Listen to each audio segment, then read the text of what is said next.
सांगड़ जे इलाइक़े मंगली थाणे जी हद वर्कशॉप कोटवाटकी में मक़तूल सारा शर जो रूह अॼु बि इंसाफ़ जो मुंतज़िर आहे।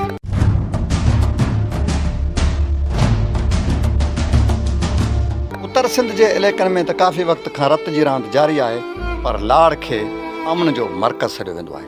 पर हाणे उतां बि अमन जो पखी उॾामी वियो आहे।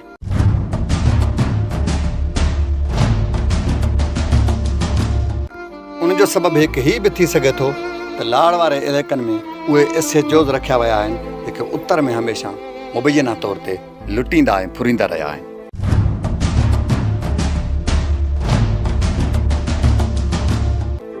तक़रीबन 2.5 महीना अॻु सारा शर खे मुबैना मुड़ुस घुटा ॾेई बेदर्दी सां क़तलु करे हीउ ड्रामो रचायो त सारा फाहो खाधो आहे ऐं हिन वक़्त ताईं मक़तूल सारा शर जे क़तल जी एनसी दाख़िल बि न थी सघी आहे।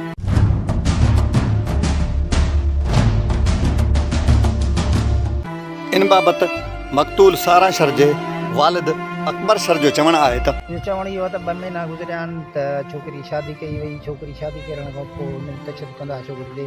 वरी हिकिड़ो चकर असांजे घर छोकिरी आई, पोइ ससु सहुरो मुड़ुसु आया त कसम कयूं त असां न कयो आहे। मर्दनि जी या औरतुनि जे ॻाल्हियुनि ते थोरो बि ध्यानु ॾिनो वञे त शायदि हीअ वाक़िया रोज़ानो जो मामूल न बणिजनि।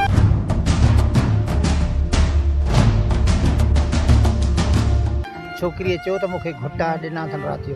घुटा ॾींदा आहिनि, मारींदा आहिनि। चाचा, घुटा ॾियण ऐं मारण वारनि जो नालो छो नथा ॿुधायो? जेका निणान आहे हाजरा ऐं इमरान, उन्हीअ घुटा ॾिना ऐं इमरान रड़ियुनि ते भॻी हली वियसि ॿिए पाड़े जे घर में। पोइ उतां वरी असांजे घर आई। हिन हेॾे सारे वाक़े बाबति थाणे ते इतला ॾियणु घुरिजे हा, पर उहो उनजा वालिदैन न ॾेई सघिया।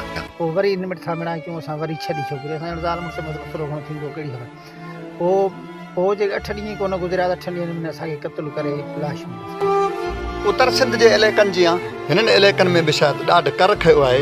इहो ई सबबु आहे कि मक़तूल सारा शर जो हिन वक़्त ताईं केस दाख़िल न थी सघियो आहे।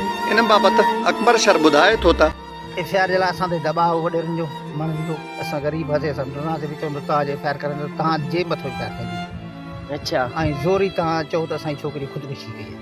सवाल हीउ आहे त मक़तूल सारा शर जो खून लुड़ी वियो या सांगड़ जी अदालत खेसि इंसाफ़ ॾियारींदी। हीअ राहिब अली, क़ौमी हक़ीक़त, वर्कशॉप।